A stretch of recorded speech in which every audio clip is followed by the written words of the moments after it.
এখন আমরা কী বলে এটাকে লাঞ্চ করতে বসছি। আজকে তো ওদের বাড়িতে আছে বলে আমরা বসলাম এখন।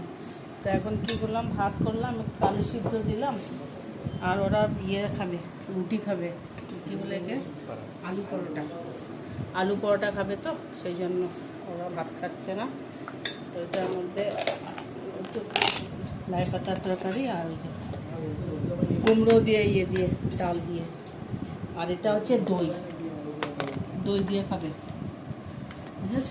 এই আজকে আমাদের মেনু দুপুরবেলা। এখন আজকাল সব এসে গেছে, বৌমা অফিস থেকে এসে গেছে তাড়াতাড়ি। এখন আমরা একসঙ্গে সবাই মিলে খাবো। আমরা ডিনারে বসলাম এখন। এই দেখো আমাদের বাড়ির কাঁচা লঙ্কা, দেখেছ? বাড়ি না, এইটা হলো বেগুন ভাজা। আজকে কিছু করিনি, ঘি, বেগুন ভাজা, আর এই যে মাছের তরকারি করেছি, ঝোল, বড় মাছের দিয়ে। এটা আজকে আমাদের মেনু, বিশেষ কিচ্ছু নেই। ঠিক আছে, সবাইকে ভালো থাকবে তোমরা, পুজো টুজো দেখো, ভালো করে আনন্দ করো সবাই। গুড নাইট তোমাদেরকে জানালাম।